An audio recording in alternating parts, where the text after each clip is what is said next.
What is going on, everybody? My name is Conor Lorraine. Welcome back to another month of the Lazarus Pit. I am joined, as always, by my partner in crime on the Heroes for Hire podcast. Oh, just in that case. That is Mr. Shaun Meehan. Shaun, how's it going? I was good, Conor, up until about 1 hour and 42 minutes ago, and by God, the hat was not kind this month. People have seen the title. Yeah, people know what we've been through. I have to start off this review this month. If you don't know, this is the Lazarus Pit, where we go back to review one movie every single month. Started out as comic book movies, now it's just literally anything. And every month we give people the chance to recommend movies, and they all get thrown into a hat and we pick out a movie. And this movie has been recommended more than any other movie that we've ever had on the Lazarus Pit. Yeah, it has.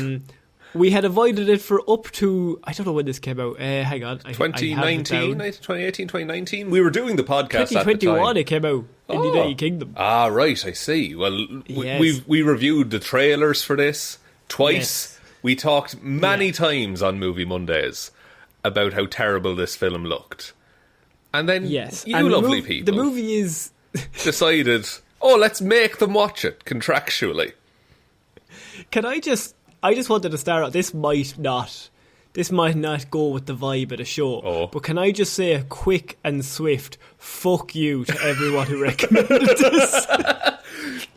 I said this to Conor before we started recording, I legitimately did not enjoy watching this. Like, not even in a funny, it's terrible Irish accents kind of way. This is genuinely an awful film to watch. No, like... At the end of it, I felt empty. I felt cheated, is how I felt. My life was worse for having sat through this. Yeah. And only because we do this show, and ye lovely, evil people recommended this enough that it got pulled out. Because I watched this with my girlfriend, with the hopes that we would just riff at it and just laugh and, take the piss. And like one of those movies. Yeah, but then it got to a point in the middle, and I realised none of us had spoken for half an hour, and we were just just blandly watching this shit unfold on the screen. I just really wanted to get that swift, quick fuck off or fuck you to all the listeners. It might be the only review we ever insult them to start it off, but this, we've watched Daredevil. We've done some dog shit on this show. Oh, real bad. But this one hurts more. This hurts more. Because ye thought this would be funny. Oh, lads, you're in for a rough ride. You made Shaun sad.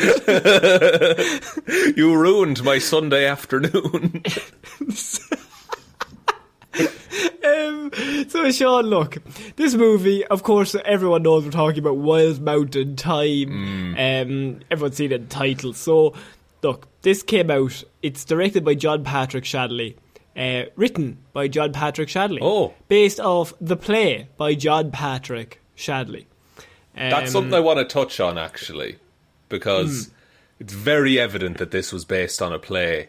Because any time a character's speaking, they're just monologuing. They're not interacting or talking with anyone else. They're just saying their lines out to an audience.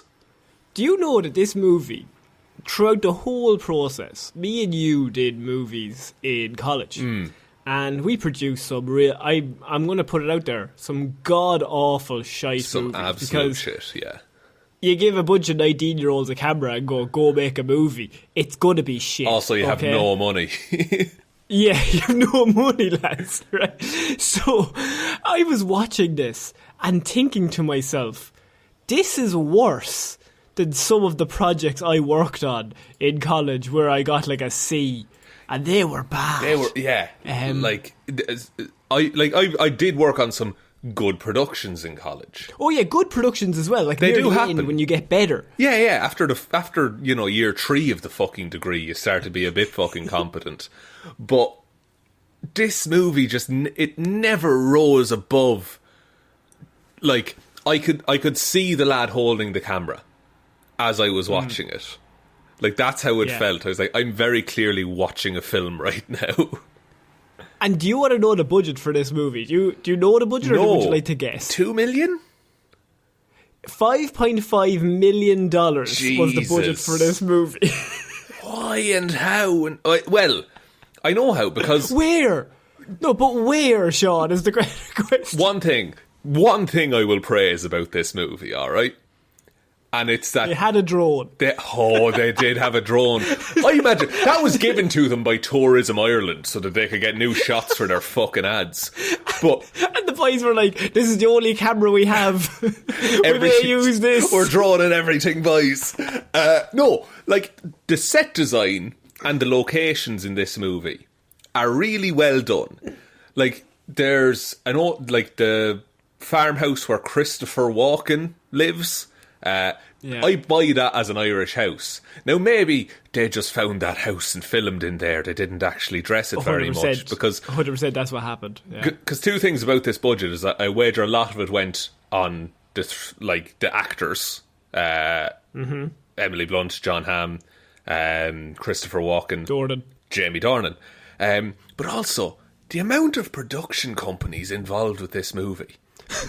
That's so funny. The first point I have, and we're going to get into the movie, just actually first, I went on IMDb to find some trivia, because I sometimes think it's fun on this show, and maybe I'll throw a few bits of trivia that I found out through research. Yeah. There's only one piece of trivia on IMDb, and it just says, the Irish press were disappointed with the accents in this movie. Fuck, were we? Oh, so my first point in my notes, which I always take every movie, is... Holy shit, there's so many studios. There's like 8 studios. I counted 7. 7, right. Yeah. Like, and I think part of that is because this, like... Nobody wanted it. Nobody wanted it, but also, funding-wise, Ireland is very good to make movies in. You can claim back like 40% of the cost. But then, like, the sound is done in America.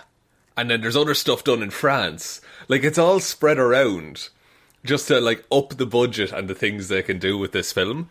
So maybe that's why, like, it feels like a €500,000 film, because they just really made that money stretch. It's like a running gag at the start. Like, Lionsgate comes in, and I'm like, okay, grand. Because, you know, like, we've all watched a movie, and it does the promotion for whatever studio it is. Paramount or fucking Marvel or anything like that. Lionsgate comes in, I'm like, cool, it's Lionsgate. Then Likely Story comes in. I'm like, okay, so there's 2 studios. Yeah. Then Marquee Pictures comes in. Then it goes black. And I'm like, okay, now it's going to start to move. Port Pictures comes in. One more. Then I'm like, okay, right, now it's gone black. This is definitely the A. Because they all have to have their own individual intro for each studio, and also, one by one. I was watching these and I was like, these are projects we made in college for, like, make a logo for a film company. Hanway Films sneaks in there. They're like, okay, we're at 5. Yeah. This is getting a bit outrageous. You must know what you're doing, lads. Amazia Entertainment needs to have a bit of a shout out near the end. And then, of course, Screen Ireland comes in at the end to be like, lads, it's in Ireland. Be got. Mahan Buchel. So, I think this might be the most Irish review we're ever going to do. Absolutely. Because I feel like this is a crime, this movie. I'm insulted. I think this might be... Yeah, like, I genuinely, at the end of it, was like, I think they've insulted our country. Well, and we talked about this on Movie Mondays, that the director did come out and say that this was not written for an Irish audience. But... It was written for Americans who want to go to Ireland but have never seen Ireland. Yes, which is exactly the same as The Quiet Man. It's horrendous. And we're not reviewing that one, though, because it's like 4 hours long. But, okay, so you get the lovely shots then of various parts of Ireland. You got Cork. Did you like... Galway. Did you like Walken coming in early? Walken's accent, by the way, he's coming in early. Walken is the worst. I like Christopher Walken as an actor and I think as a person. But he is the worst cast person in this film. Somehow I think Dornan is worse.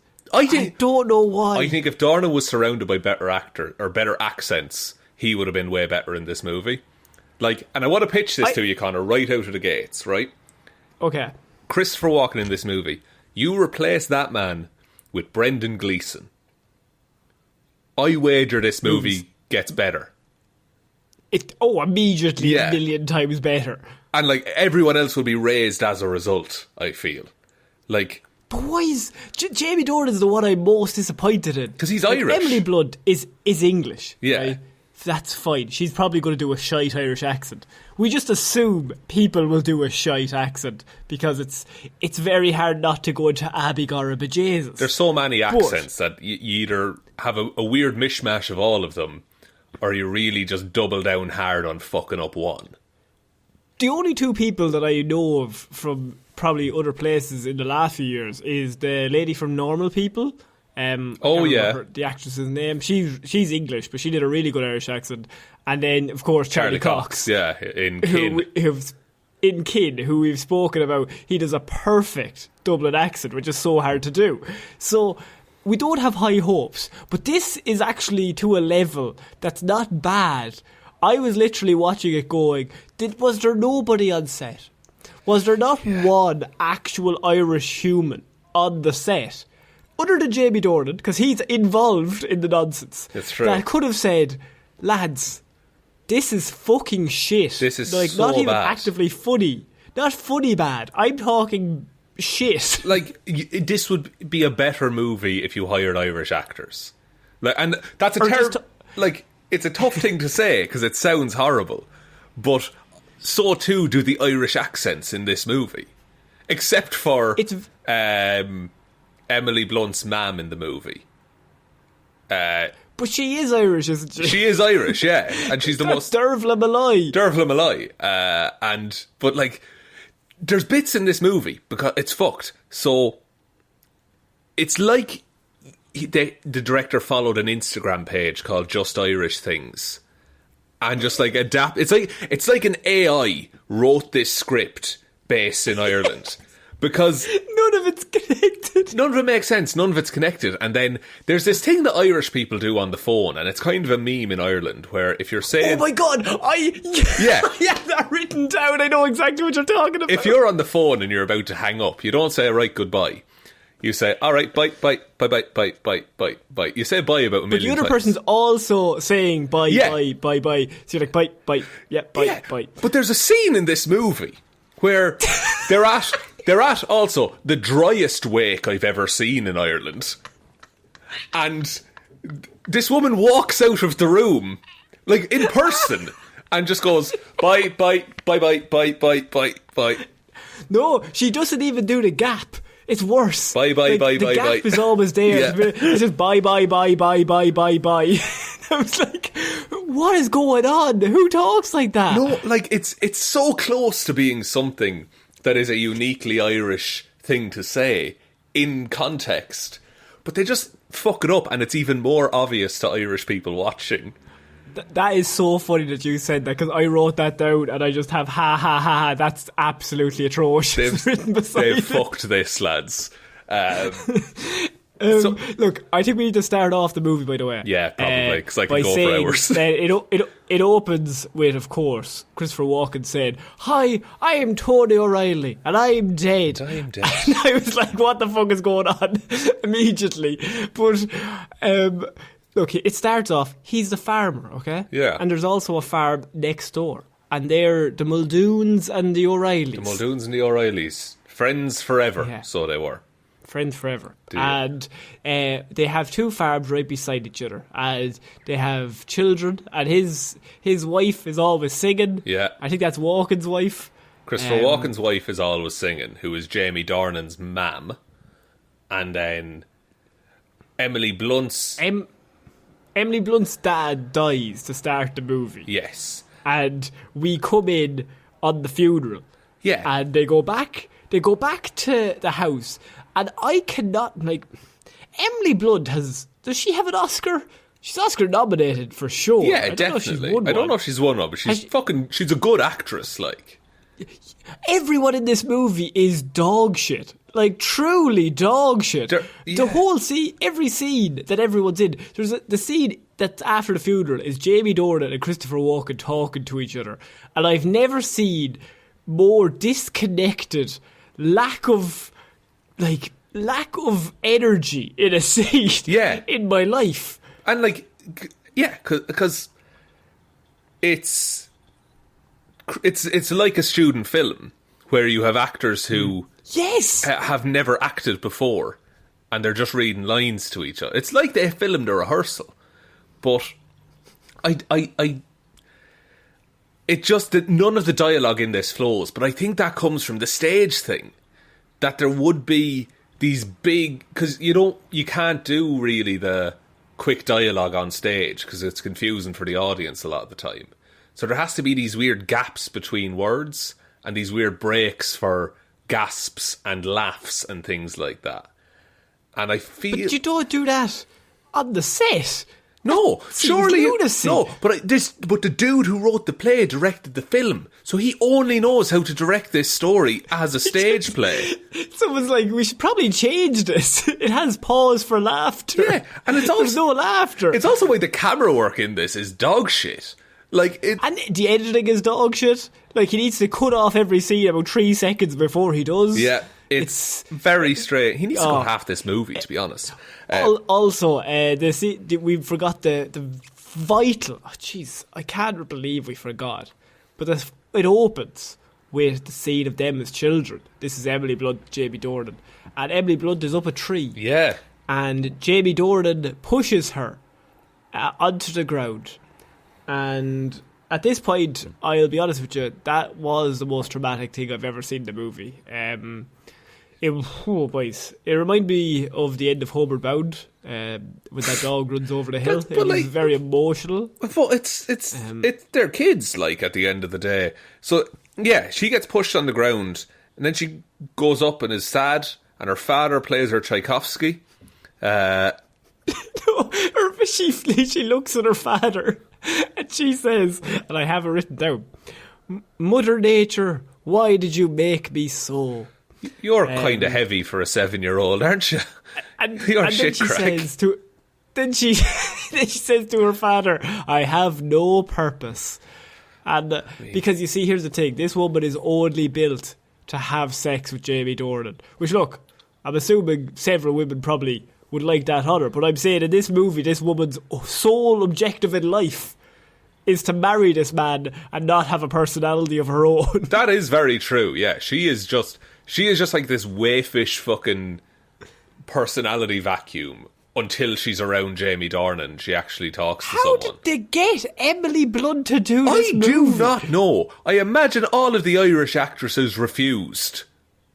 Yeah, like the one you'd go to Saoirse Ronan. That's of course numero uno. Yeah. And you say, okay, Brendan Gleeson, Saoirse Ronan, Jamie Dornan. Dodal Gleeson. We're set. As the son. Dodal Gleeson. It's already written It's already in there, the same.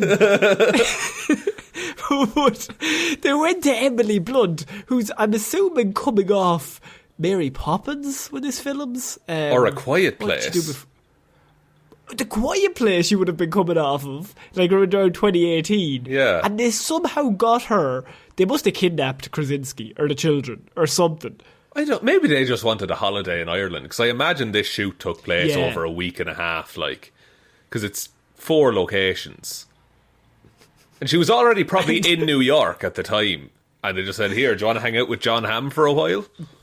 That's actually a good point, yeah. Her father then tells her right away that she's a white swan, which you think is metaphorical, but then she stands up and she says, "I'm a white swan," and then she begins dancing like a white swan. Yeah. And then, very viciously, and throughout the whole movie, never lowers, the Harry Potter theme song plays non-stop. I mean, that's Swan Lake, though, right? Like, that's... It is, but I think they've literally taken the Harry Potter off the CD and they've just played it over this. Like, they never changed it slightly. Right, I say, I understand. It alternates between that and just Wild Mountain Thyme, the song. Because you would get a composer in, if you were doing a movie like this, to maybe do a rendition of your own, or maybe take a lot of the main elements of the song that you want to do it, and then maybe change a few things. Maybe the same, so people get the essence of that song, but like you change it up to go with this version. But no, let's just do that song, move it across here, and play it as loud as possible every time it plays. And look, there's also one other thing I'd like to complain about, first of many, but Christopher Walken at the start of this movie says there's an old Irish saying that if a man dies when he's telling a story, you'll know he'll be back. One, that makes no sense. And two, that's not an Irish saying. Two very good points. But I raised you, Christopher Walken isn't Irish, so how would he know? That is true. That is very, very true. So also the funeral, that man was a beloved farmer in the village. There would have been a massive fucking turnout for that funeral. And there's 4 of them just sitting in a room together. I just have a really quick question, by the way, before we get into anything. And we've been talking for quite a while now, and it's just, this is the worst thing we've ever seen. I'm so unhappy. My brain cannot comprehend this. I normally, with movies, we normally try, like, even bad ones. We'll try and find the good in it, like, yeah. No, this one is straight up, this made my life worse, and I really need to tell all the things that I hate about it. That's the thing, yeah, go ahead. My main question, Shaun, to you, and it's just a very simple one. Like, if you're writing this movie, it's basically about question 3 on the paper of what you want to accomplish, because the question is, what year is this set? See, this is the thing. And we were trying to work this out as we were watching. And because we see an on post van fairly early in the movie, and it's dated 2006. That's the year on the car, right? But John Hamm has an iPad Pro later on in the film. Also, the insurance on Emily Blunt's car is 2020. Yeah. Oh, yeah. We noticed this. This was our main goal while watching the film, was what fucking year is this set? Because so you're thinking it's 2019. That's locked in. I mean, it's on the car. But then, Shaun, what else is there to maybe tell us maybe it's not 2019? Just fucking everything else about it. Like, the fact that they're trying to marry for the farm. Like this whole bullshit story. Did you see Christopher Walken's TV? It's from 1945. Oh yeah, this. See, I believe that though, because he's a farmer. He's set in his ways, that kind of vibe. But then John Hamm turns up later on in a car, and they all look amazed. Yeah, he has a car. That's true. He has an old Rolls Royce. We have cars in Ireland. Yeah, there's a lad in town that has a Tesla, and everyone talks about him. Doesn't really prove our point. No, it doesn't. It doesn't. But I was watching this movie, and offended, actively offended for our little country. Yeah. That, John Patrick Shanley thinks that we don't have really anything other than fields, and I was sitting there going, but Google and they have Microsoft all have offices in Dublin. No one in this movie has a mobile phone. No, but then I couldn't figure out what was going on, because even a farmer now, doesn't matter where you go, they probably have a mobile phone. Farmers are have some of the most cutting edge technology for farming as well. Yes, they're not going out picking mushrooms by hand, I could not. I was genuinely watching it going, oh, so John Hamm the American, he has a phone, okay, but everybody else in Ireland apparently doesn't have a phone line, doesn't have any connection to the outside world, never been to America, never been anywhere outside their own little village. Also, there's a point later on where they say, oh, it's this new Guinness in a bottle. Will we try it? It's what the fuck, lads? When is that said? Did Guinness in a bottle start in 1950 something? I don't know, but it's very strange. I'd wager the bottle came before the can. That would make sense. It's so strange. But yeah, so then we have to come back from the funeral, and Jamie Dornan is there, and he's talking to Christopher Walken in one of the worst scenes you'd ever see. But then Dervla Malloy comes in, and she's like, oh, Rosemary's out the back there, she's having a smoke. That's a great line, in fairness. She says, what is it? She doesn't like me to see her smoking, and she's always smoking, so I never see her. Okay, that makes sense. Then there's also the scene where it's just Jamie Dornan he doesn't move like a human being in this movie. Well, or act acting. like a human being. Yeah, he's acting like, and I've seen Jamie Dornan in The Fall, and he's really good in that.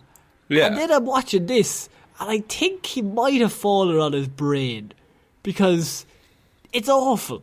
And then he's like, "I'll go talk to Rosemary," and she's out the back in the rain. Yeah. And then what proceeds is, I think every scene with the two of them in it is the worst scene in the movie. Oh yeah, they have no chemistry at all together. No. It's just her going, "Will you ride me?" and him going, Jez, the cows are loose. Yeah, Jez, I can't be sure if I want to, because we'll get to what I am. We'll get to that plot point. We'll get to that. If anyone doesn't know that spoiler, we will save that.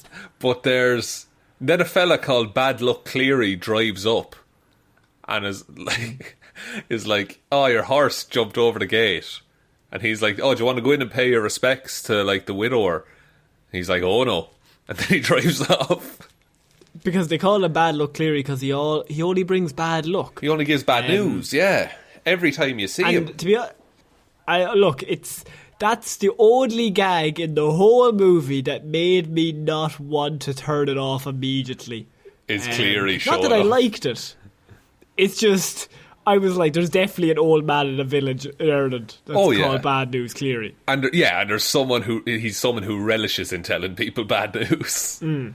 So also, by the way, they opened by Jamie opening a bunch of gates, and there's a big thing about gates. Point of contention. There's gates between the farm. It's he sold off one portion of land. It's a whole thing. Doesn't matter though, because honestly, you could not give less of a shit. No. Like, none of this fucking matters.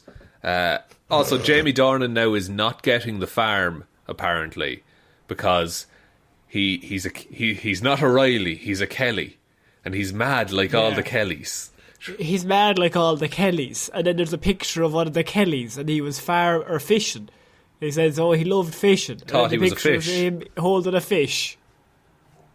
And so that's how we know Jamie, he's a bit weird. And to be honest with you, I kind of got that vibe anyway. Oh yeah. I don't know if it was meant to come across, but I thought, I don't like anyone here other than Derval and Malloy, because at least she's acting a bit normal. But then she said bye bye while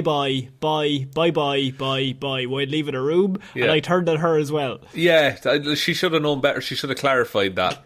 I get maybe you can't change the script that late in the day, but come on, Derval. Keep the side up.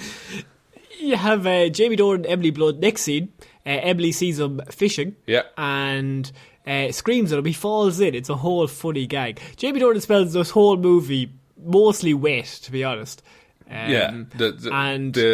Also that's a trailer gag. Like, that was put in just for the trailer. There's no need for that to happen in the movie at all. No. And he's talking to himself while on the boat, which doesn't relate to the big twist at the end.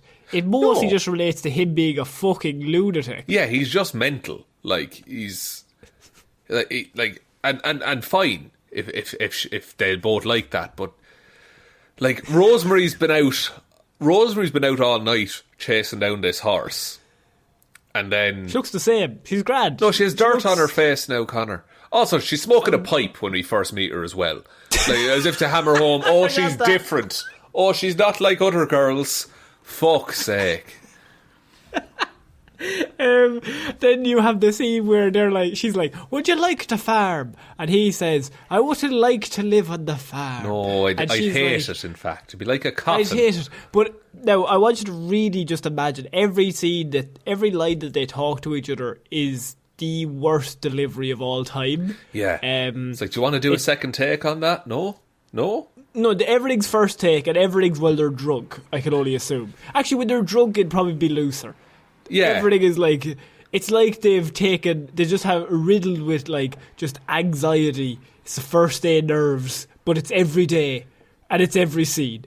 And they're professional actors, like, who you've seen act in other things. Like, Emily Blunt, like, her accent is fine for what it is. It's bad, but like, it's not her accent.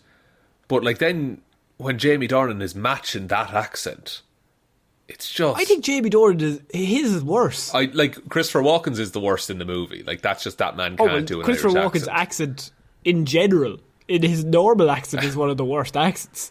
So I never assumed his Irish one would be any different. But like, did someone just send Christopher Walken an email accidentally?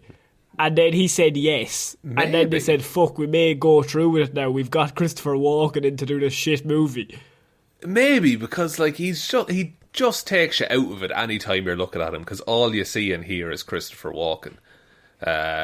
Also, Jamie Dornan then says to Emily Blunt, Ireland is a terrible place for a decent person. Which is... Because... I mean, I guess... I don't... like, that's a terrible thing to say in a film about Ireland, though, isn't it? I just thought it was mean. Yeah. What's the rationale behind saying that? Because, okay, fair enough, you didn't write it for an Irish audience, but they're the ones who would sympathise with that if it rang true to them. But when it's written for like an American audience who you're trying to get to go visit Ireland, why would you put that line in?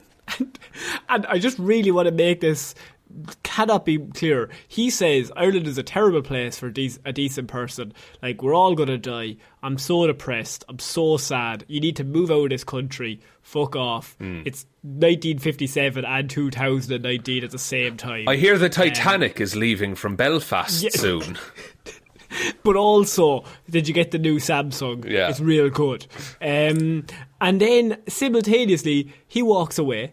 And Emily Blunt, having heard this, I could only describe it as one of the worst movie speeches ever.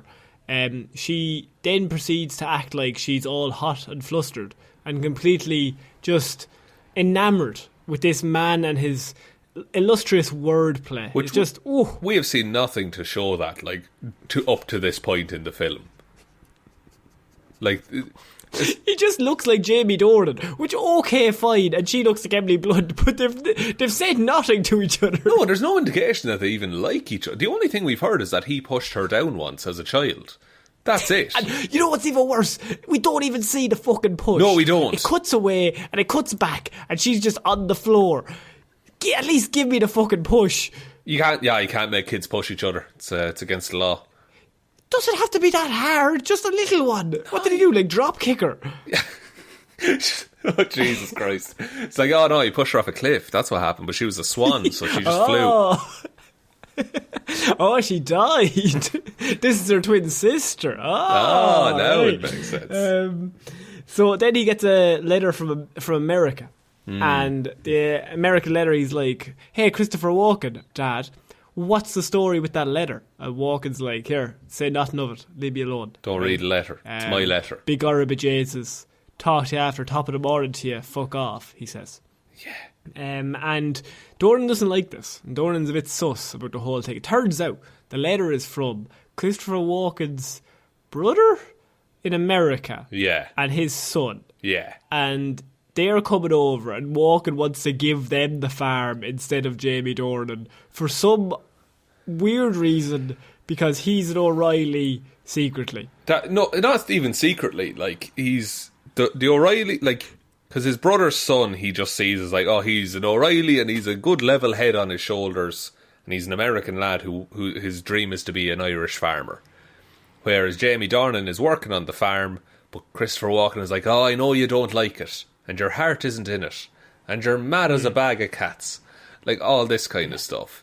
So he just pulls it out from under his son, like, immediately. Have you ever heard any human in Ireland talk like this? No, I don't think so. None of this dialogue tracks with any conversation I've ever had, ever. Ever, with anyone. Not even like an 85-year-old woman who lived in the 50s, which I'm assuming this is when this is set. Yeah. But everybody has iPhones. It's very strange. So yeah, their letter comes along, and you know, here's the thing. John Hamm is the fucking cousin, right? And so they go to a talent show then, and this is a good one, because it's an Irish movie, so everybody has to go to the pub. Step one. Step two, an owl sing-song breaks out. Well, I'd just like to clarify, the owl sing-song does not have a stage set up with bunting and talent show written behind it. It's a load of lads in the corner and everyone gets a turn to sing. And that would be a more authentic way of doing this scene as opposed to the bullshit that is delivered to us. And so there's just a singing scene. It's fine. It just happens. Yeah. Emily Blunt, nice voice. Yeah, that's it. Sings Wild Mountain Thyme at Christopher Walken to make him remember his dead wife and to give his son the farm. And then the next scene is them at the gates, and she's like, give him the farm. Be Gorabit Jesus. And Christopher Walken is like, I'm not going to give it to him. To her. And then she's like, I'm going to marry that boy. And then Walken's like, you'll be waiting a lifetime to get that boy to marry you. Then I'll wait. And then she says, I'm going to freeze me eggs, which came out of fucking nowhere. Yeah. Again, throwing further confusion into what year this is. I was like, did they have that technology in the Titanic times? Maybe. I mean, there was an iceberg. No, I can't. Probably not. No. You want to freeze your whole body there now. Ha ha ha. Like Walter Disney. But like, no one talks like that. Even in a fight, even in a hectic situation like that, no one would end up with that discussion. It's also revealed the reason that they have the gates on the farm is because after Jamie Dornan pushed her as a child, Christopher Walken sold her father that piece of land so that she could own it. And now the issue is that Christopher Walken can't give the full farm to anyone, so he needs that piece of land back. Yeah, if I can't give my son the full farm, I will give it to John Hamm, who I have never met in America, who has no interest in farming. He knows nothing about the farm, and he doesn't know how things work. And by all accounts, he's been to Ireland like twice. So here's the thing. The next scene, John Hamm turns up. The Americans are here. And you'll notice that the Americans are played by very suave people. They seem very intelligent. Yes. Modern. All the Irish people, I'll be honest with you, are from the 1920s. So we are, I would say, oafs. Fools. Idiocy. A laughing stock, if you will. Yeah, a laughing stock. Jeez, we've nothing over here. Nothing over here. Well, how are we recording this? Well, you have your gramophone and I have my gramophone, and then we play them at the same time on another gramophone, Connor. I was literally sitting there watching it going, we've had the famine, we've had the Civil War, we've had the English coming over, taking over for 800 years. This is right up there. This thing I'm watching right now is, it's about the same level. Yeah, and like they're in Terminal 2 of Dublin Airport as well. Like, that's a recently built thing, first of all. You were checking the terminal. Yeah. That's the Aer Lingus terminal. That's the fancy one. But also, it's a very quiet terminal for a flight that just came in from America in the arrivals gate. There's only 2 lads on it because everybody else is at home on their farm. Ah, right, of course. Yeah, Jesus, COVID and all that. That's probably it. So John Hamm's like, I'm not going to the farm in your little shitty car. I'm going to rent a car. So he turns up to the farm in a Rolls Royce. Yeah. And, boys, everybody's shocked. They've seen a car. And they're like, does it drive on all 4 wheels? How does it run? Does it run by steam? What is the story here? Christopher Walken is like, it's the finest car I've ever seen. And it's like, you probably saw pictures of a car before. Like... Simultaneously, Jamie Dornan is going around with a metal detector and a weird coat. And are we meant to like Jamie Dornan? Because I hate him. That's the thing, yeah. Because earlier on, before this, Jamie Dornan had gone over to Emily Blunt's house with a ring, but had lost it on the way. So he took up a metal detector and decided to go around hunting for this ring. And he's doing this while, I think it's his father's birthday party is going on. He's just detecting for metal out in the field. And then John Hamm gifts him a raincoat, and he's just like, it's a white coat. Oh, I've never seen such finery. A white coat in Ireland? Why would you have a white coat in Ireland? I spend all my time in the fields, lad. I'm always covered in pig shite. What would I need this for? My clothes are shit coloured. And then John Hamm starts flirting with Emily Blunt, and honestly, there's more chemistry there than there is between her and Jamie Dornan. But I still hate the two of them as well. Oh, no one in this film is enjoyable to watch doing anything. No, everybody's everybody's the worst. Yeah. And so, Ham and Doran then go off to the cows, and they have a scene where John Hamm's like, hey, are you going to marry her? And Jamie Doran is like, he's just constantly not in the same conversation as everybody else in this movie. Yeah. So he's just like, jeez, I don't know. Oh, Jesus, now. And then John Hamm's like, I'm probably gonna try and get with her. And he's like, Jesus, no, do you want this farm? And John Hamm's like, yeah, I'll have it. Oh, I'll take the farm. Jeez, if it's going, sure. If no one else wants it. It's a really powerful scene. It really gets across the level of stakes here. There's 2 gates, there's 2 farms, and there's star-crossed lovers. And I'll be honest with you, I'm emotionally invested. I'm not surprised, Conor. I'm not surprised, because it's a story that's happened to every Irishman at some point in his life. It's what makes this film so wonderful. When did you fight over your gate at the end of your farm? Jez, I think it was... What day is it today? It is Monday. Okay, so it was Sunday that this happened. Yesterday. Only yesterday, yeah. Got a new gate, you see. I did mine, the summer of 07, I did mine. Oh, a good year. Big family dispute, but I was feeding the pigs and the cows while I was going on. Right. And then I came back into the home and I closed the shutters. And at that point then, it said, you have the farm boy. And I said, I'm more of a fisherman than a farmer father. And he said, fucking Kelly, get out of here. And he said, my second name isn't Kelly, but he's like, you fucking Kelly, you little prick. Spare to me now, you fucking little dickhead. Yeah, let's not give out our mother's maiden names on this podcast. But it's always Kelly, no matter where you go on earth. It's a good chance it's Kelly, I'll be honest. And then this movie does a really powerful thing. So we've introduced the Americans. They want the farm. We've got the love between Rosemary and, what's his name, Christopher? I think it's Anthony. It's Anthony, sorry. Anthony. Tony Riley. Tony Riley is his father. But they are all going on. But then what the movie does is very clever. It takes the one Irish person... I think Jamie Doran has lost his passport from this. So wow. The one actual normal Irish person in this movie, Dervla Malloy, and it thinks to itself, what we'll do now, we kill her off screen. Yeah. Say nothing to nobody. We just fucking murder her. Just get rid of her. We only need a 4-second scene of Emily Blunt crying in the church, and after that, the turmoil of it all will probably take the audience on a roller coaster. But again, like the driest funeral / wake there has ever been in Ireland for a woman who knew people. Like, it's one person. There's no. I'll be honest, Conor. Like, 3 of the top 10 sessions I've ever been at have been funerals. Like, it's so funny that you have a top 10 session. And look, and that's always changing that ranking, you know. But yeah, you're always thinking maybe this one's going to creak into the top 10 tonight. But look, you only die once, you know. So you really want a good bash to send you off with.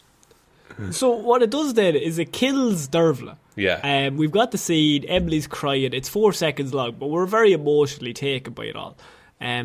This was where it reminded me of a college production, by the way, because in a college production you would do the scene, and then their parent dies and they're very sad, right? So that's said in pre-production, and then it gets to the day and they go, yeah, we'll just do a 4-second scene of you in the church pretend crying, and then that'll do it. The audience will pick that up. Yeah, there's no emotional weight or like lasting consequences from this, but you need to be sad in the next scene, so this is the reason you're sad.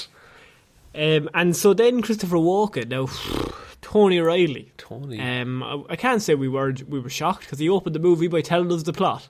But no, he did. That was sick. On us, to be fair.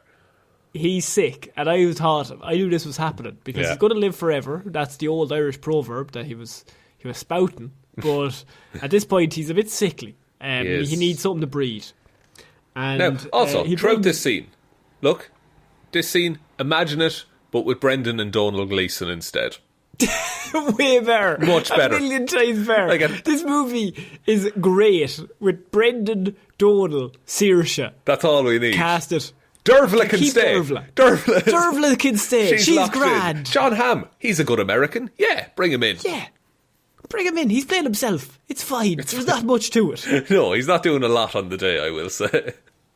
And so they had this scene that's meant to be really emotionally just heartbreaking, because Walken, Tony Riley, our love and our joy within this film, he is dying, and he's on his oxygen tank. He's got his little nose piece, and Jamie Dornan comes in and is like, "I love you, father. Oh, Jez, I love you." Yeah. And he's like, "I love you too, son, there now.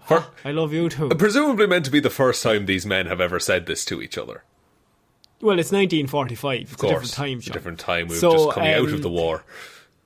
We were just coming out of World War II, yeah. So what happened was, Jamie's like, "What's going to happen now?" And he's like, "Well, I never loved your mother." At that point, I was like, yes.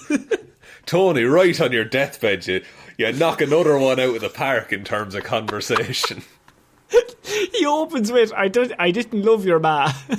And I'm like, all right. Fucking hell. But he grew to love her, isn't that the thing? Because she sang. The story is, and it's the least romantic thing ever. Yeah. It's like, jeez, I didn't love her, and I got married to her, and I had a few kids with her. And then, after a few years, I decided, she was alright. And then I said, alright, I'll buy her a ring. Yeah. And I needed a bit of money. So I sold the land, the gated land that we're all giving out about. The cause of strife for this entire fucking film. So the whole strife would have been avoided if Christopher Walken loved his wife when he got married to her. Yeah, and before having 3 kids with her.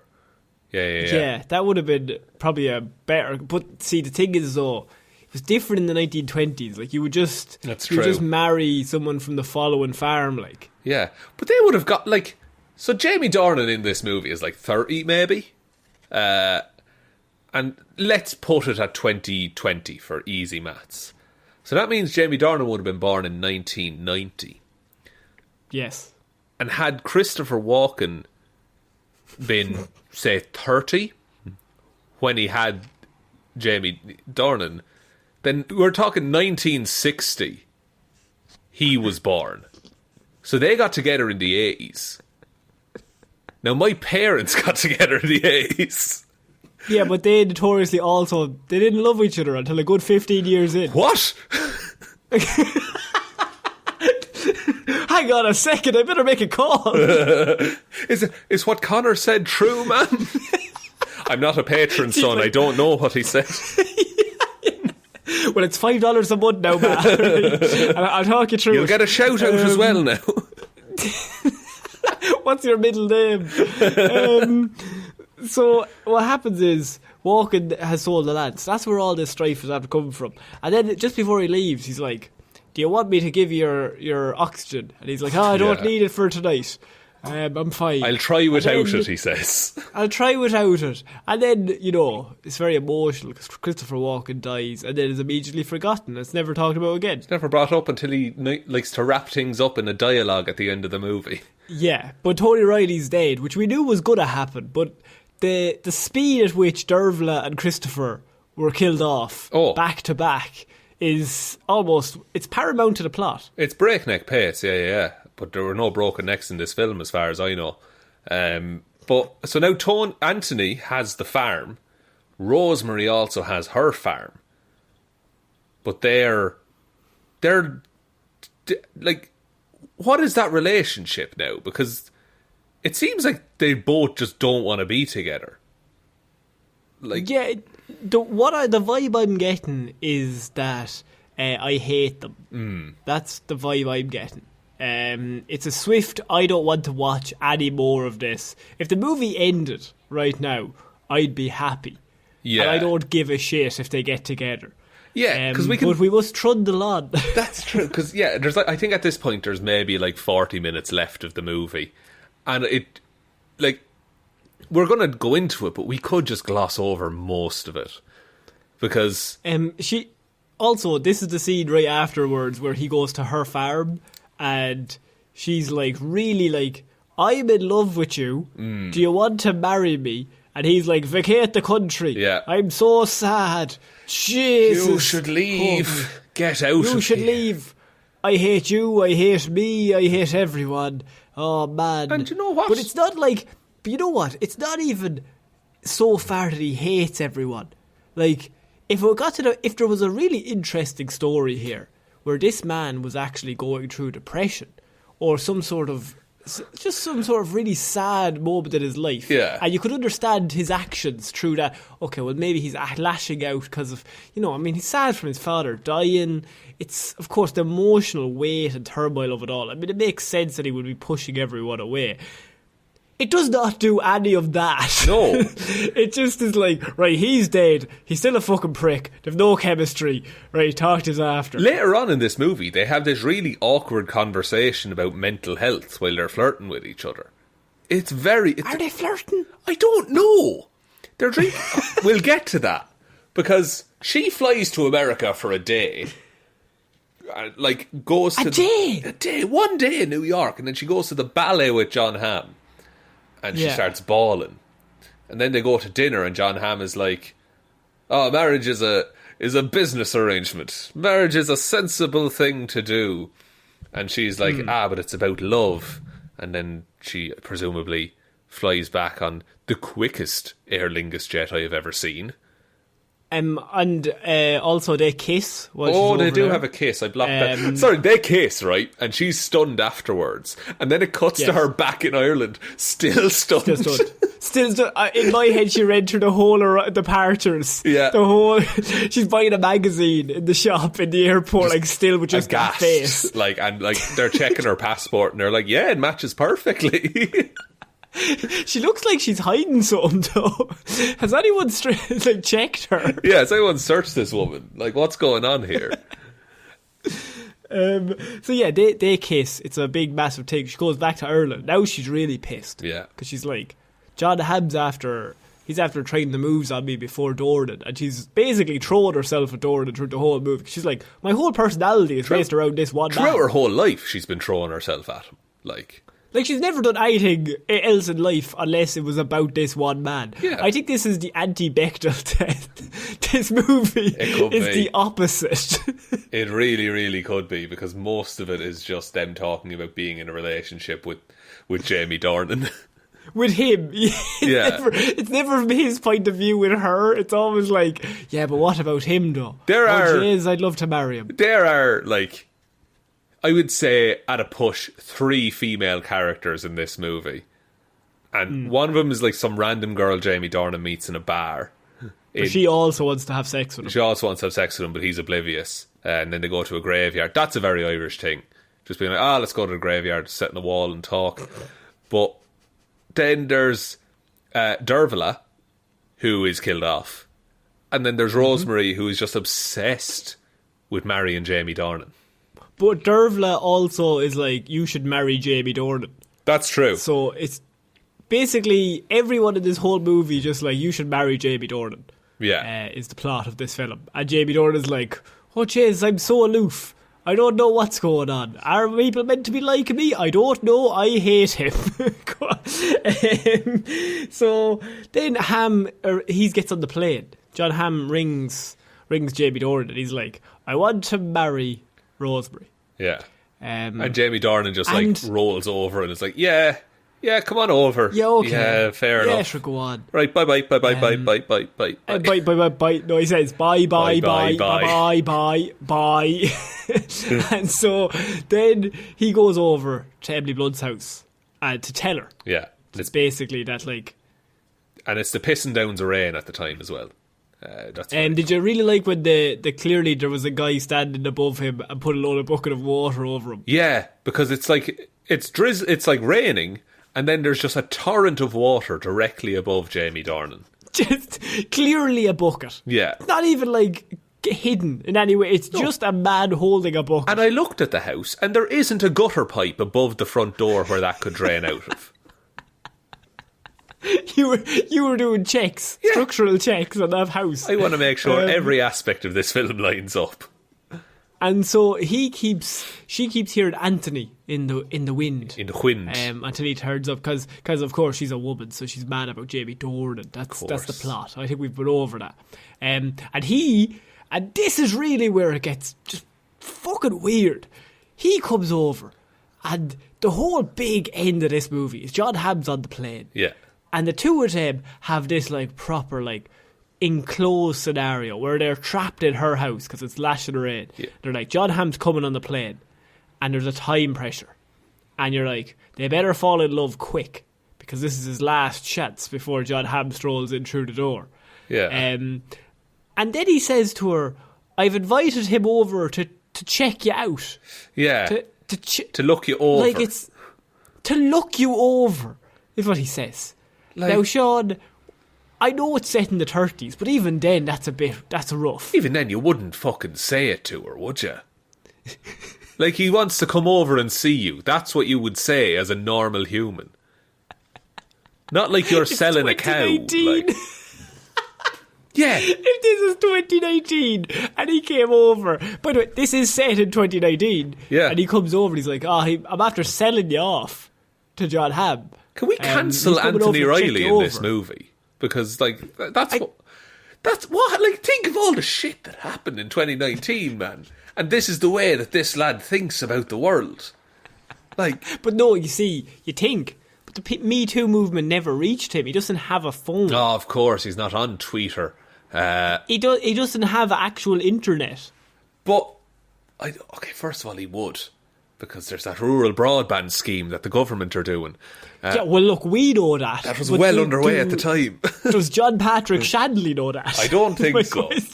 Also, they're having Guinness. They're sharing a bottle of Guinness out of two of the smallest glasses I've ever seen. An absolutely disgusting bottle of Guinness. Oh, filthy. Absolute filth. No head on it at all. Not one bit of head. Completely flat. No. Two little shot glasses of Guinness. No head in this movie at all, lads. If you went over to somebody's house and they served you that tiny glass of Guinness with no head on it, would you be back? I don't think so. Not for the Guinness, surely. Now, if I like their company, fair enough. But if it's just like, oh, come over and we'll have... What if they tried to sell you? Come over, we'll split a bottle of Guinness. Yeah, while you try and fucking auction me off to the highest bidder. He paid her dowry. And so now he's selling her off. Like, I think we're certainly past dowries, even in like farming culture in Ireland. There's no dowries I think even anymore. in the 80s. Yeah. I feel like we were well past that. I think once that whole like equality movement started, we kind of got rid of dowries as a society. So in this movie, I have a question.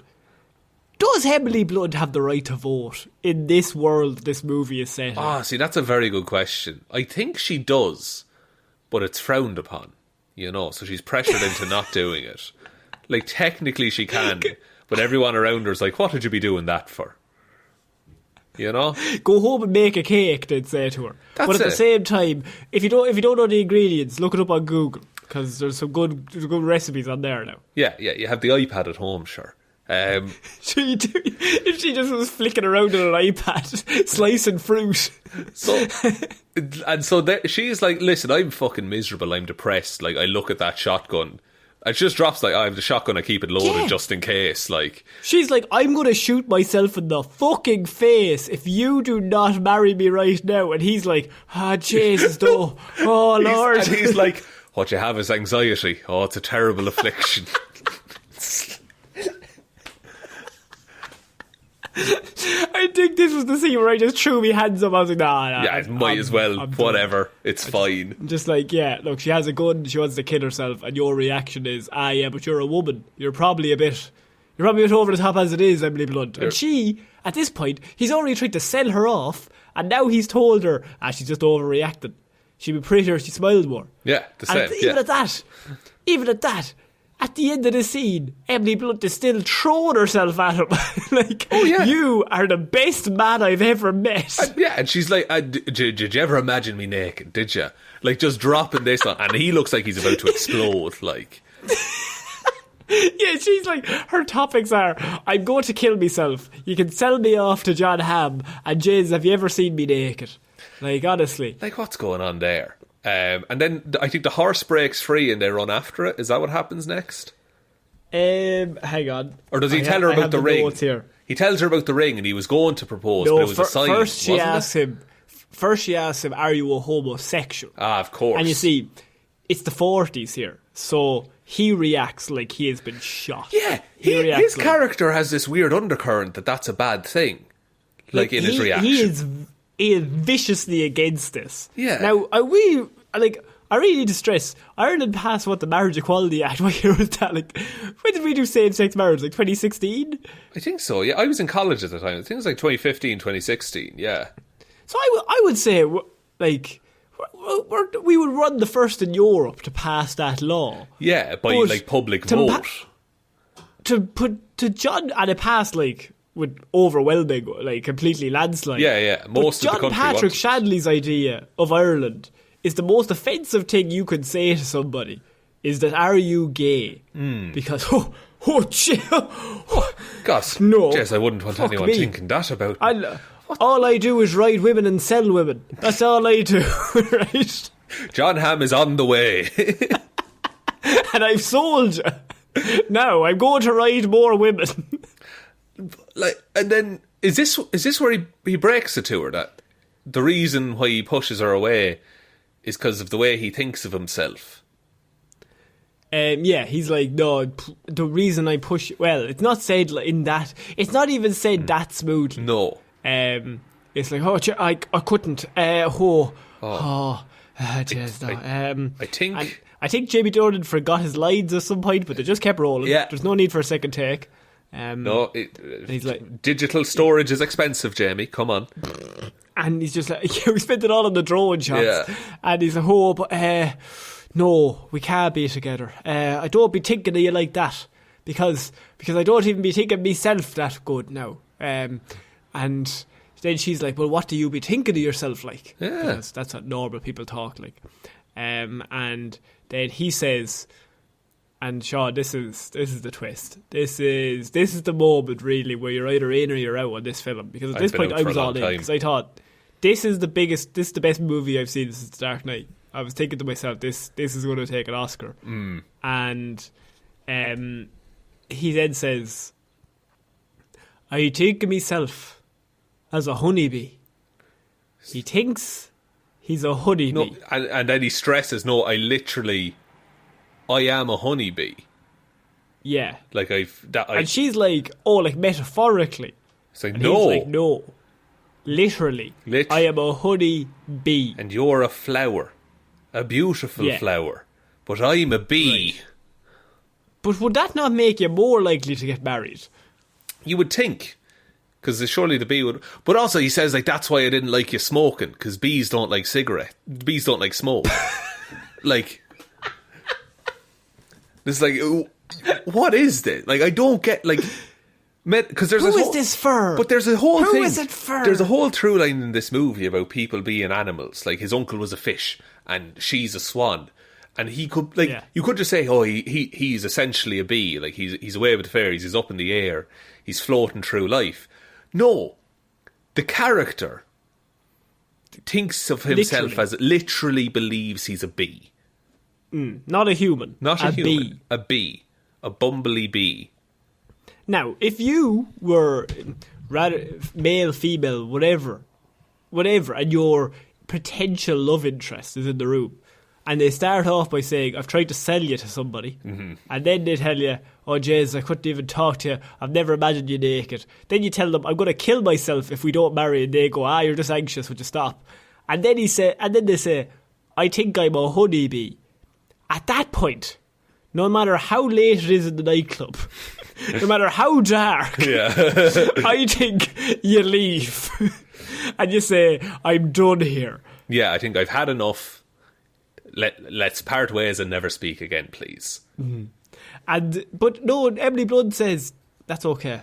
You be a honeybee, I'm still madly in love with you. I'm still, boys, I can't even think straight without you.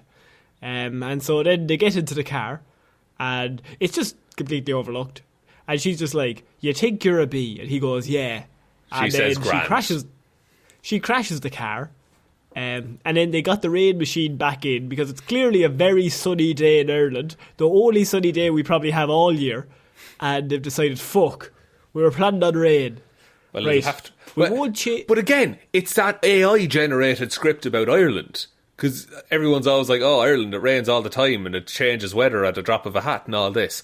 And the AI interpreted it as that it's a blisteringly hot day with rain also. Because it's clearly, like, roasted. Like, it's really sunny. Oh, there's fucking steam coming off him, like. And they just got the lad with the bucket again. And, like, it's just throwing this fucking water at them because they have to be soaked. And this is the big moment. They fall in love and they kiss, and it's like, oh wow! And she found the ring. She found the ring the whole time, and she was like, oh, it's a good luck sign and all this shit. And when they kissed, in my notes I have finally, and then I just have Jesus, let it end. Yeah, please let this end. But no, Conor, because they need to. He needs to pick her up and carry her off to the tree, and then it cuts. But. And then, sorry. I was going to say, the rain machine, by the way, has to follow them. Yeah. So, like, where it was raining a yard away, when he steps out of that area, it becomes sunny again.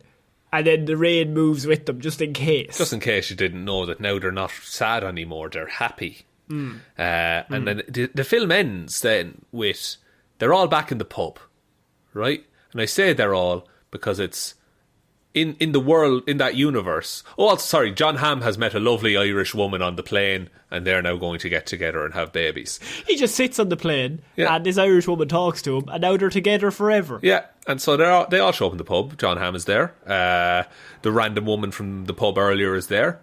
And their dead parents are there. Their dead parents. They only had a certain amount of actors.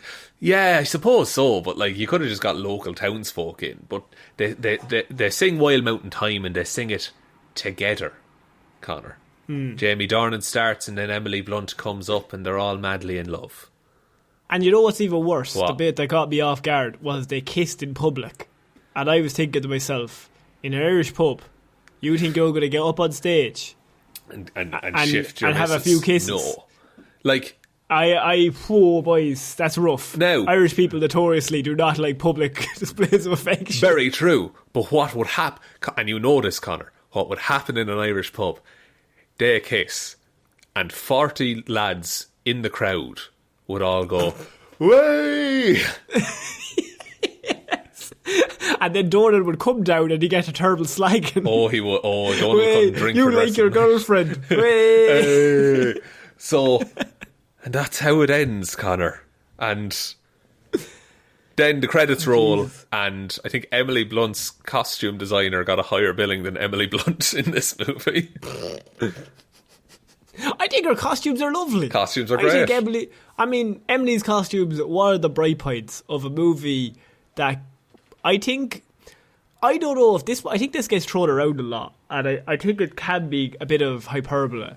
But I think this is genuinely the worst movie I've ever watched in my life. I think so too. I legitimately wish I had not seen this because worse than anything, it wasted my time.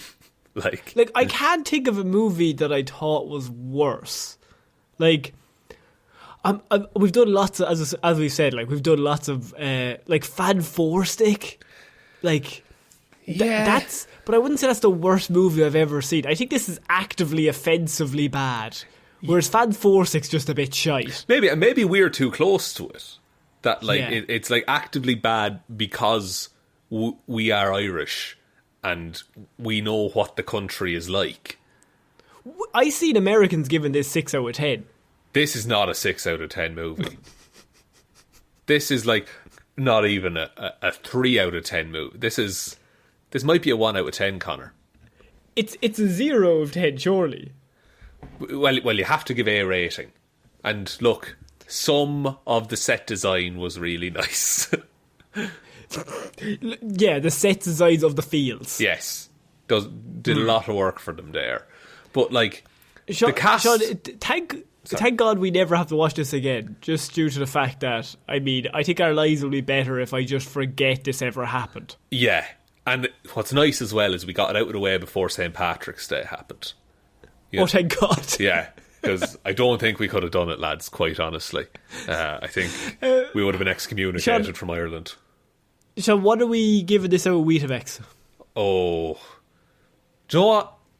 It's an empty bowl for me, Conor.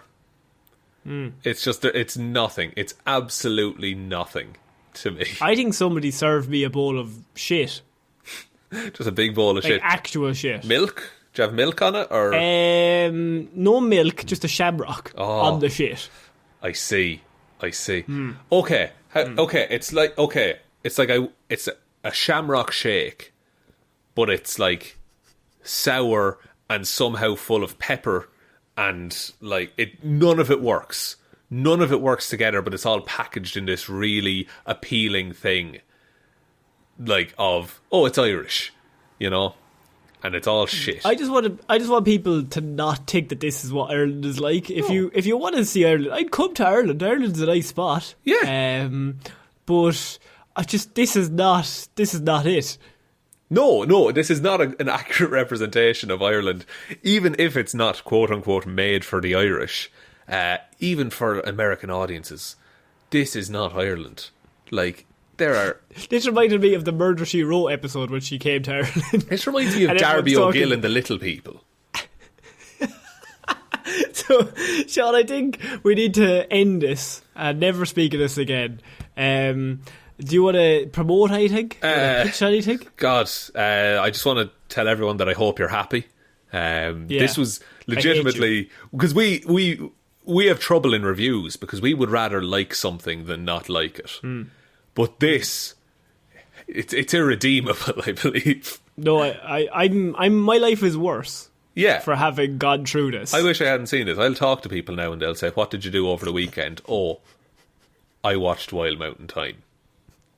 Yeah. So I think we don't need to promote the Patreon or the Twitter or Instagram or anything like that. I think the best way to end the show, Shaun, is the only way that I could end this possibly show is to say bye bye bye bye bye bye bye bye bye bye bye bye bye bye bye bye